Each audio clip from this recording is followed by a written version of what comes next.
पति पत्नी की एक अनोखी कहानी, हस्बैंड वाइफ इमोशनल स्टोरी। आनंद और सीता की शादी को अब 50 साल पूरे हो गए थे। उन दोनों की उम्र भी 75 से ऊपर निकल चुकी थी। दोनों ने अपनी पूरी जिंदगी एक दूसरे के साथ काफी हंसी खुशी से बिताई थी। दोनों दो जिस्म एक जान बनकर हमेशा जिए थे।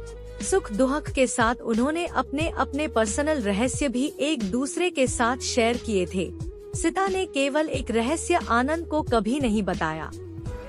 सीता ने अपने अलमारी के सबसे ऊपर के खाने में एक जूतों का बॉक्स रखा करती थी, जिसे किसी को भी, यहाँ तक कि खुद के पति को भी छूने नहीं देती थी।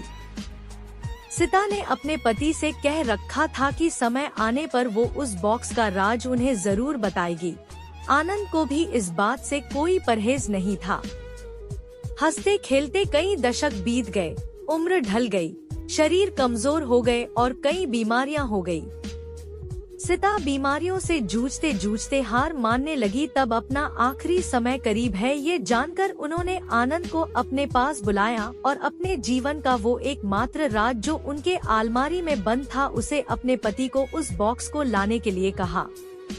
आनंद उस बॉक्स को लेकर आया और उसे खोला तो वो देखकर हैरान हो गया कि उस बॉक्स में 2 खरोची हुई छोटी डॉल्स और ढेर सारे नोट थे। आनंद ने सीता से उन डॉल्स के बारे में पूछा। सीता ने कहा, जब मेरी शादी होने वाली थी तब मेरी दादी ने मुझे समझाया था कि अगर अपनी शादी को लंबे समय तक चलाना चाहती हो तो एक दूसरे से जितनी हो सके शिकायतें कम हो, उसका ध्यान रखना। और उन्होंने उसके लिए मुझे ये डॉल्स का तरीका भी बताया था, जिसमें जब भी मुझे तुमसे कोई शिकायत हो तब एक गुड़िया को खुरच कर उसे संभाल कर रख लेना।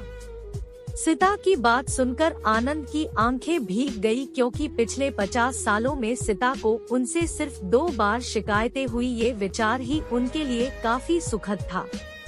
बाद में उन्होंने उन ढेर सारी 100 की नोटों के बारे में पूछा जो गिनती करने पर 1 लाख से भी ज्यादा की थी। सीता ने कहा कि ये नोट मैंने तब इस बॉक्स में डाली जब मैंने आपके साथ कोई खुशी के पल बिताए। आनंद अपनी पत्नी को गले से लगाकर रो पड़े और बोले, मेरे किसी जन्म के पुण्य ही होंगे जिससे मुझे तुम पत्नी के रूप में मिली। दोस्तों, इस छोटी सी पति पत्नी की प्रेम कहानी में जो पत्नी ने तरीका अपनाया था, अगर हर पति पत्नी अपने जीवन में वही तरीका अपना ले तो हजारों रिश्ते जो छोटी छोटी बातों पर बिखर जाते हैं, वो बिखरने से बच जाएंगे। धन्यवाद।